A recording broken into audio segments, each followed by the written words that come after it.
dito sa kaso na ito. Ang sinungaling ay asawa ng magnanakaw. Mr. Chair, pumasok po ako sa politika 2016 na po. I ran for councilor in 2016 and for mayor in 2019.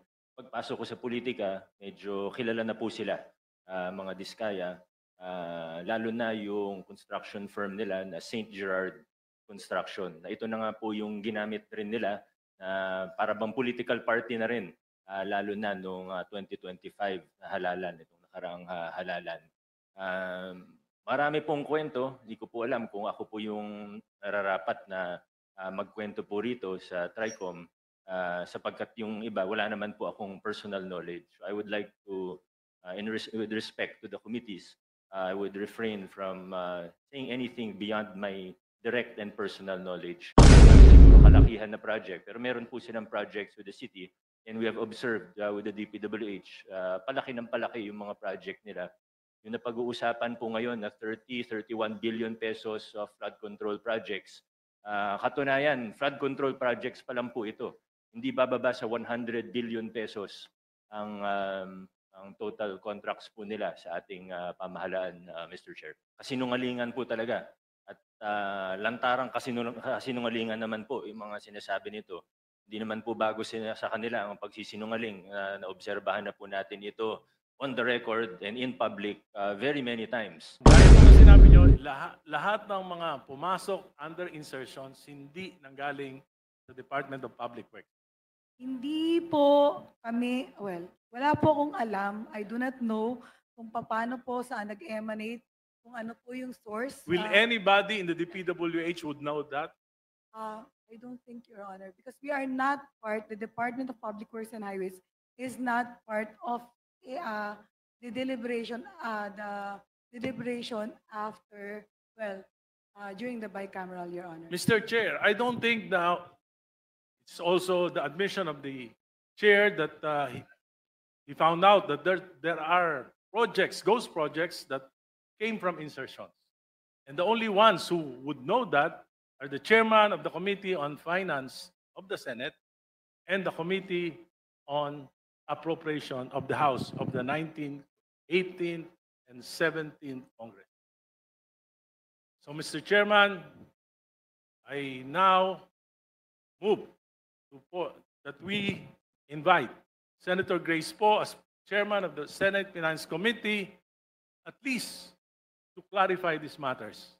Also, Congressman Saldico, chairman of the Committee on Appropriations of the 17th, 18th, and 19th Congress. Second. And also, Yusek Robert Bernardo. So moved, Mr. Speaker. Second. Are there objections? No, but to be very clear, as soon as the ghost project in Plaridel, Bulacan, relating to the 2024 General Appropriations Act, which was deemed a congressional insertion, has been raised last week. An invitation to Congressman Zaldico has already been given to him. And this has been received by his office, I think, Friday of last week.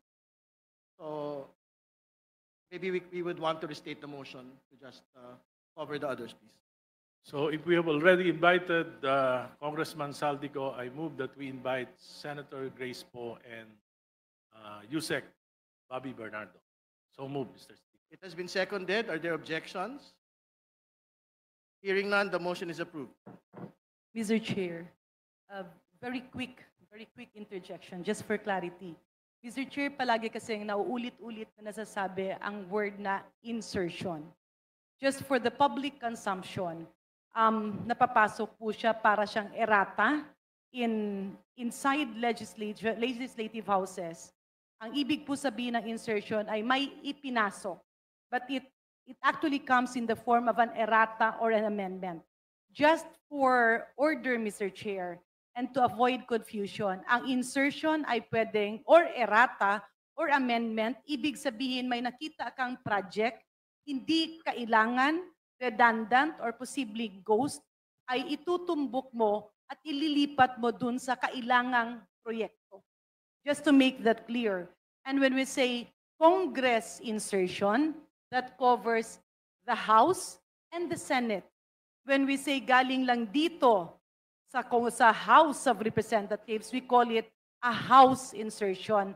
And kung naman sa Senado, it's a Senate insertion. But basically, the real term this is errata o amendment. May binago ka dahil may nakita kang hindi kailangan at inililipat dun sa mas kailangan. So it's part of the check and balance. Maraming salamat, Mr. Chair. Mr. Chair, All right, In- thank you. Congressman insertions is not illegal per se. It's a regular thing in Congress. I've been here for 13 years. Okay naman yan. Kaya lang po dito sa 3 taon na nakaraan, yung insertions po parang napakalaki.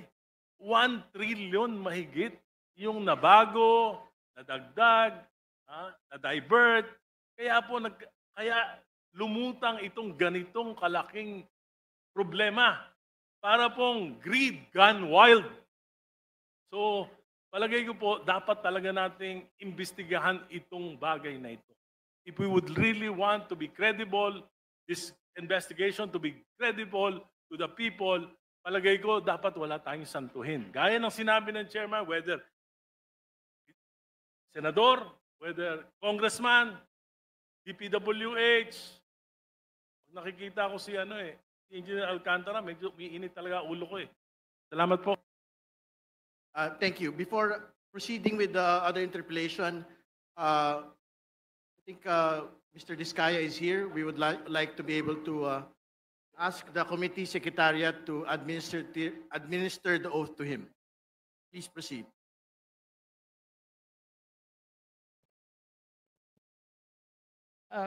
Please raise your right hands.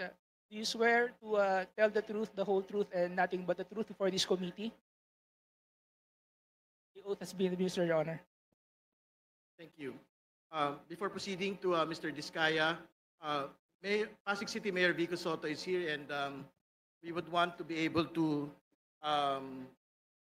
get a statement from him, particularly relating to the Diskayas, because he had made a statement last night on the matter relating to half-truths.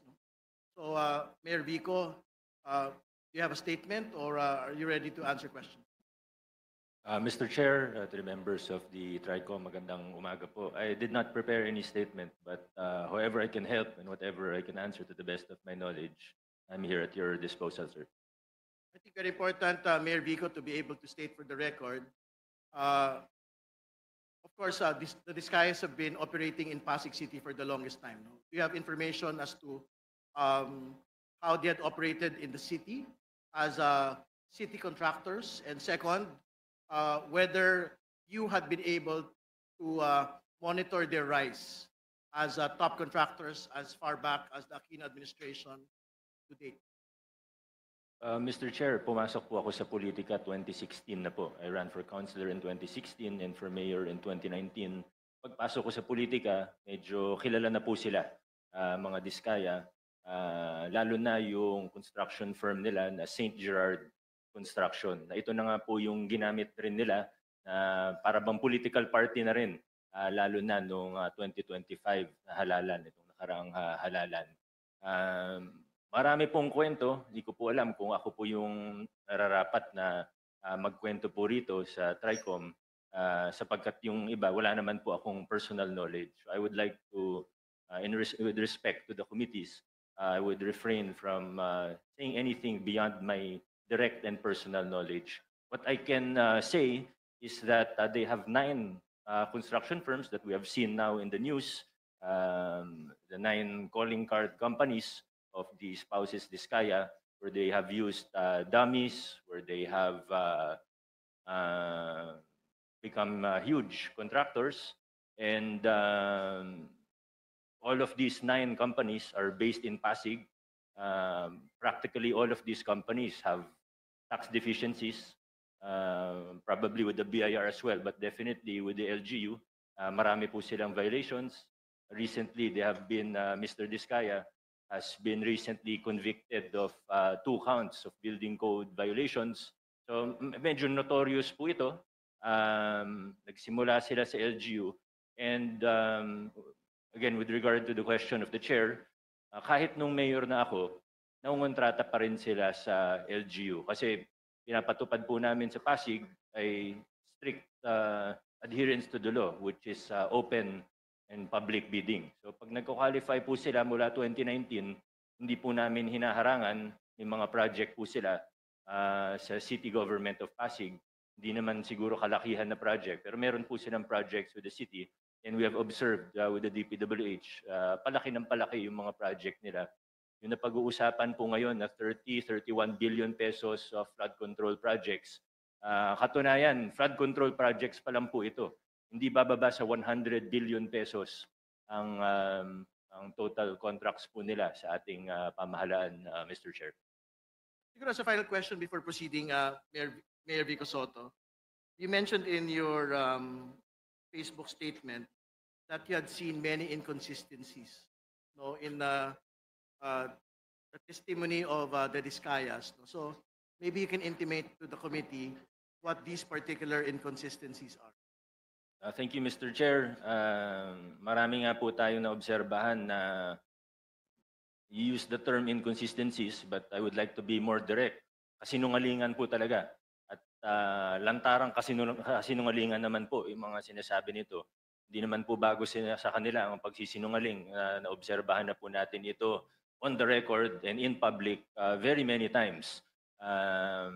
Sabi nga, dito sa kaso na ito, ang sinungaling ay asawa ng magnanakaw. Kaya ito po talaga yung nakikita natin. Isang very glaring na kasinungalingan ay yung kahapon po sa statement, sa sworn statement po nila, ay na 2 to 3% lang daw ang kinikita nila sa bawat kontrata. Kahit naman po hindi ka eksperto sa larangan ng construction o engineering, obvious naman po na kasinungalingan ito. Meron pa po, sabi po nila, when Senator Tulfo was questioning them, sabi niya po, minsan daw po, lugi pa daw siya. Ang bait naman po ng mga ito. Kung tumatanggap sila ng kontrata sa gobyerno, nagbibid sila para malugi. No sane business person would do that. Of course, I think everyone in this room would agree. Sinasabi nila 2 to 3% yung normal, 5% daw pag sinuwerte. Pag kinumpute po natin, alam ko medyo, Mr. Chair, with all due respect, if we just apply simple logic, it is already clear that they are lying. Although alam ko medyo iba kasi yung logic na ginagamit nila sa universe po nila. Pero pag tiningnan po natin logically, 2 to 3% of even 100 billion, 2 to 3 billion pesos lang po ito. Sila naman po yung nagmalaki at nag-flaunt. Pinagyabang po nila yung lifestyle nila. Na sobrang sabi nga po nila sa isang interview, 11 digits. Sabi po nila, pinagyayabang nila, 11 digits. Sabi ni Ma'am Cesara, 11 digits ang assets nila. So hindi bababa sa 10 billion. Nakita po natin, isang jade lang nila sa sa office nila, 100 million na kagad yun. Yung mga sasakyan, if they paid the correct taxes, it would easily reach almost 1 billion, if not more than 1 billion.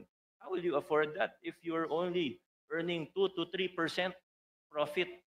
Sabi naman nila, wala silang private contracts. Ayaw na daw nila sa private kasi maliit ang kita. Nasa interview din po nila. So, buti na lang po ang isda ay nahuhuli sa sarili nilang bibig. Buti na lang po, ganun po sila magsalita in public at nalalaman natin ang mga katotohanan. And I don't mean to overstep, Mr. Chair. Please stop me at any time. But I would just like to, siguro hindi naman warning, pero siguro ang aking pag-igayat sa bawat isa, pati na rin sa mga mamamayang, sa ordinaryong mamamayan, na mag-ingat po tayo sa mga naririnig po natin. Alam naman po ng lahat ng tao sa kwarto na ito na may guilty na senador, may guilty na congressman, may guilty na DPWH officials, may guilty na contractor, at maaaring sa iba pang ahensya ng pamahalaan. Pero sa puntong ito, nakikita po natin, hindi lang sila basta naglalaglagan, gusto nila magulo ang kwento. Gusto nila lituhin tayo. Gusto nila na hindi na natin malalaman kung ano totoo para eventually mawawala na lang na parang bula magkakalituhan na tayo, hindi na natin malalaman kung anong totoo sa hindi, magbabanggit na lang ng kung ano, na wala naman silang pruweba o ebidensya. Sa mga pangalan na nabanggit niya po kahapon, naniniwala ako may iba doon, totoo. Pero hindi tayo present. They have to present evidence, of course. And I think we really have to be careful because in our experience with them, in my experience with them, Mr. Chair, these are people who are really capable of lying Mr. Chair. without batting an eyelash. So we have to be very careful in how we proceed. Thank you, Mr. Thank Chair. you, Mr. Chair. Vico. Short manifestation, Mr. Chair. Just a short Okay, manifestation. yes, please, very short. Yes, Mayor Vico Soto mentioned about the taxes, the deficiencies. So may I manifest that, is the Bureau of Internal Revenue here? BIR? Nandito ba sila? We will check if they are here. Well, They're here? anyway, I would like to manifest to this committee to investigate the tax deficiencies of the companies and likewise to furnish copies of this committee and likewise the local government of Pasig so they can review the tax deficiencies of these companies. Thank you, Mr. Chair. Right, thank you. Okay, so I think we can proceed already Yeah. with Congresswoman, for the next interpellator, Congresswoman Laila De Lima. Thank you, Mr. Chair. May I first ask, Mr. Chair, who are those who were subpoenaed during the last hearing, the first hearing, but are no show? COMSEC, kindly respond to the question of Congresswoman De Lima, please. Mr. Chair, we sent a subpoena ad testificandum to the following Wawaw Builders, Alpha and Omega, St. Timothy, and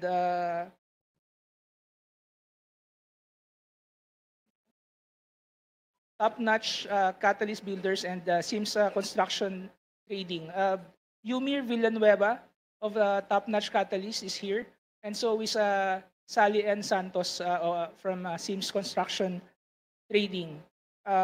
Meanwhile, Mark Ryan Arevalo of Wawaw Builders sent a medical certificate from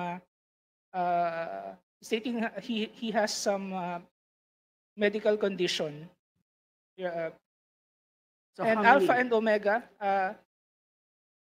So sent how a many? letter stating security risks. That's why she cannot attend today's hearing. We have two attendees, Your Honors.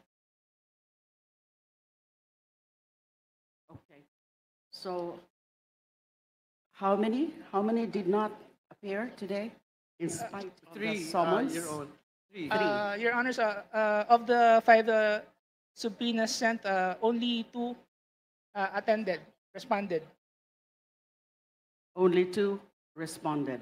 But the rest, they have submitted letters, they sent letters, excuse letters, the reasons? Two excuse letters and three excuse letters, Your Honors. Okay, later I will be presenting an appropriate motion with respect to them, but I'd like to avail now of my questioning. I can see that Mr. Diskaya is here now, and may I know if Mrs. Diskaya is also around? Yes, Mr. Diskaya. Mr. Chair, may I know if Mr. Diskaya has taken his oath? Yes, he has taken his Okay, oath, thank you. Mr. Chair. Already. Mr. Chair, pwede lang pong mag-opening statement po. Okay. If the chair would allow it, so that we also know what exactly we can ask him. Because I do intend to question him.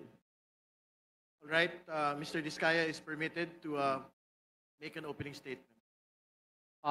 Mr. Chair, magandang umaga po sa inyo lahat. Ako po si Pacifico Diskaya, owner po ng St. Gerard Construction.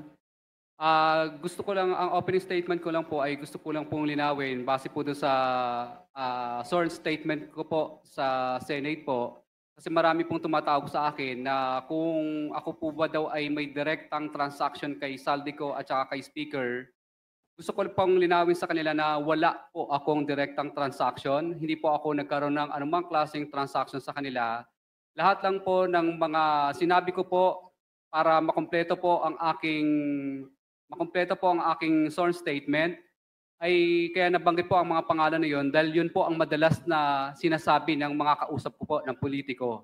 Na binabanggit nila na kailangan ibigay mo na kaagad yung obligasyon kasi pinakukuha na ni Saldico at saka ni Speaker. Ganun po lagi ang madalas nilang sinasabi. Or, yung sa ibang salita, para malinis pakinggan, pinakukuha na ng taas yung ganito. So, marami pong pagkakataon sa mga nabanggit ko na madalas po nilang gamitin po ang pangalan po ni Saldico at saka ni Speaker. Kaya nga po, ako po ay gusto ko iparting din kay Speaker po at saka kay Saldico na baka po nagagamit lang po ng mga politikong ito ang inyo pong pangalan. Kumbaga, para makakuha o ano pong maklaseng bagay. Pero wala po akong direct na unawa or capacity na masabi na talagang kay Speaker po napupunta yon o kay Saldico. Kundi yun lang po ang mga binabanggit ng mga politikong nakakausap ko. Para daw po kay Saldico at Speaker. Kaya sa akin po, mas mabuti po na naiparting ko po kay Speaker at saka kay Saldico na wala po akong direktang transaction sa inyo. Ito po ang mga naririnig ko lang po ng mga salita mula po sa mga politiko na namumuwersa at namimilit na minamadali na po yung obligasyon dahil dadalhin daw po sa inyo. Yun po ang reason. Pero transaction sa kanila, wala po. Thank you po, Your Honor. Yan po ang opening statement nyo. Yes po. Kasi yan po ang kadalasang tinatanong ng iba pong mga kaibigan lang din po. At yung kinaklarify nyo po kanina would pertain dun sa mga sinabi mo dito sa sinumpaang salaysay na sinabit ninyo sa Senado. Yes po. Ito po yun. Ito po yun. Ito po yun. Opo, kasi lumalabas po na sinasabi nila na ako daw ay nakadirektang transaction ko si Speaker at saka si Saldico, which is wala naman po talaga. Ang nandito po na nakasulat sa akin pong salaysay ay naririnig ko po na madalas pong sinasabi at pinagyayabang ng politiko na ibibigay po sa kay Speaker daw o kay Saldico yung obligasyon na hinihingi nila. So ang clarify nyo lang po sa amin ngayon is yung sinasabi mong no personal knowledge o wala kang diretsong transaction. Access. Yes po. Or access. And Yes when you po. say access, physical access, personal access, nakausap, naka-meeting, nakausap sa telepono, in person. Yes po. Opo. Yun po ang kinaklarify nyo. Opo. At Pero yung iba mo yung sinabi dito, tungkol dun sa pagpangalan sa kanila. Kasi there are several. There are few paragraphs here, several paragraphs na nababanggit yung pangalan ni Representative Saldico and also the Speaker. Di ho ba? Pero lahat po yung mga sinasabi nyo dito, yung mga tinuturo nyo na kung sino ang nagpaabot sa inyo o nagsabi sa inyo na yung mga ano na yon, mga komisyon na yon ay para sa kanila, totoo pa rin po ito. yes po, Your Honor. Okay. So meron ho ba kayong hiwalay na sinumpaang salaysay na balak nyong isubmit dito sa committee, infracom ng House of Representatives? Kasi ito nga po ay sa Senado, correct? Na-submit nyo po ito. And it was part of your testimony before the Senate, correct? Yes po. And now you're here before us, personal appearance, and you took your oath earlier. Do you intend to execute a separate statement for sinumpaang salaysay, or are you going to also adopt this sinumpaang salaysay as submitted to the Senate, which was executed September 6, nung Sabado lang po? Hindi po. Ito pa rin po ang sworn statement ko po. Meron ka pong sworn statement. Ito pa rin po, yung Ito ginamit pa ko po rin. sa Senate po. Okay. So ito pa rin ang gagamitin natin para itanungin kayo. Opo. At inuulit, gusto ko pong ipaulit sa inyo na nanunumpa kayo o sumumpa kayo para isiwalat ang katotohanan, ang buong katotohanan. The truth, but not the whole truth, but nothing but the truth. Opo, Your Honor. Naintindihan niyo po yon, Opo, Your Honor. whole truth. Opo, Your Honor. Kaya ko po tinatanong yan kasi dito nga po sa sinumpaang salaysay ninyo, mag-asawa. By the way, nasaan po si Mrs. Diskaya? Ngayon po, nagpapalpitate po yung puso niya at saka bumagsak po yung insulin niya dahil sa nangyayari po. Dahil siyempre po, nag-aalala po siya sa kanyang buhay. Plus, inaalagaan po niya yung 4 po naming anak kasi yung 4 po naming anak is suffering for, ano din po, So nasa ADHD. bahay lang po siya o nasa Opo. ospital? Sa bahay po. Meron ho ba kayong medical certificate to show us na ganun nga ang kanyang kalagayan? Wala po pang mapapakita pero may pinadala po ang misis ko na ano po, letter po dito. Okay. Kaya ko po in-emphasize yung the whole truth. Nothing but kasi ho, hindi maiwasan ang obserbasyon. Ito ay nakita ko kaagad at sigurado po ako, marami rin pong nakakita na specifically number 20 or paragraph 20, kung saan pinangalanan ninyo yung mga miyembro ng House of Representatives na allegedly ay yung mga sangkot dyan sa mga bayaran na yan, dyan sa mga komisyon na yan, dyan sa transaksyon na yan. But paragraph 20 says, ilan sa kanila ay sina. Ilan sa kanila. So ibig sabihin, partial lang po ito. Hindi po ito kompleto. Yes or no? Yes, Your Honor. Hindi kompleto. Pakisabi nga po, hindi po ito kompleto. Yes, Your Honor. Hindi kompleto. Meron pa. Meron pa po. Pag sinabi mong hindi kompleto, ilan sa kanila? Meron pa. Ang gusto ko pong tanungin sa inyo, pwede ho bang bigyan niyo na po kami ng kompleto na listahan? Kasi sa pagkakasabi niyo ilan sa kanila ay sina, alam niyo exactly kung ano pa o sino pa yung mga ibang sangkot na members of the House of Representatives. And nagtataka rin po ako at gusto ko rin pong itanong sa inyo, yun po bang mga hindi nyo pa mga pinangalanan dito, mga miyembro pa rin ng House of Representatives o miyembro na ng Senado? Your Honor, I invoke po muna my rights po. Ano po sabi nyo? I invoke po muna my rights po. Rights? Exactly what right? Yung hindi pa po ako sigurado po sa mga dokumento po ng iba pong pwedeng mabanggit. Hindi ko po maintindihan kung anong klaseng right sa batas ang ini-invoke ninyo.